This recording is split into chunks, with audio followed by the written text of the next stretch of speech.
The Diary of a Certified Psychopath. Off the crank. Progress, such as that an average able-bodied human might make by climbing 5 flights of stairs instead of taking the elevator, is rarely, if ever, painless. By contrast, for a certified masochist, pain-free progress, such as opting to ascend to the 5th floor via that same mechanically assisted mode of vertical transportation, is the most unbearable pain imaginable.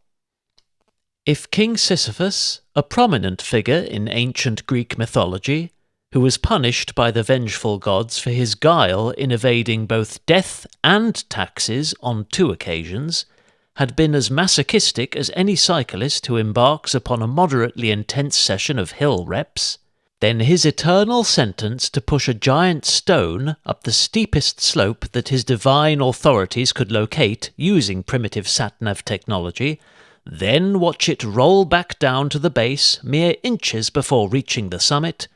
would have elicited nothing but pure pleasure. None of this unstructured philosophizing was of any reassurance to me whilst attempting to stoke my core and quads up to operating temperature, and wishing, throughout every unseated microsurge, that I'd donned that pair of touchscreen-compatible gloves I'd been gifted last Christmas, in a bamboo stocking,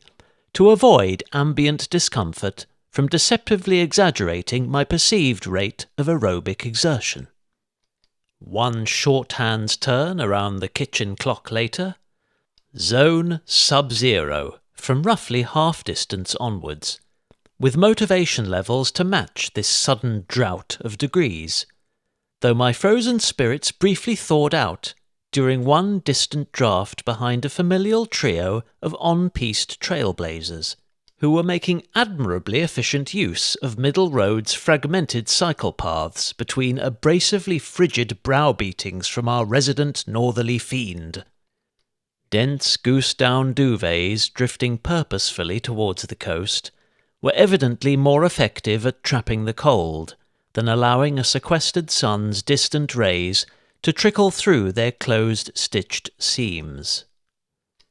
Zigzagged south via my hometown's idyllic old village, noting several dozen further yards of dormant decorative lighting, coiled round drain pipes or draped across damaged guttering,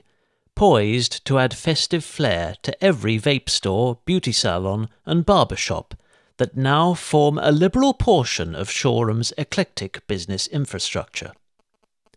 Rounded off proceedings with an impulsive pit stop at Shell Springs' swanky mini-mart to hand forage a frugal inventory of factory-sealed sustenance. The store's attentive till assistant praised my healthy choice in provisions from its downscaled, though still opulent, selection.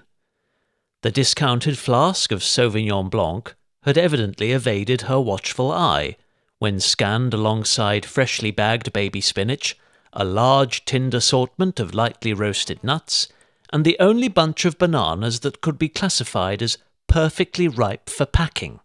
I was even offered a second compostable carrier bag, in case one was unable to bear the modest load of my mini-harvest. Thankfully, its fragile handles survived the bumpy 1-mile trek home, whilst no corners were sharp enough to slice bottle-shaped holes through its flimsy base.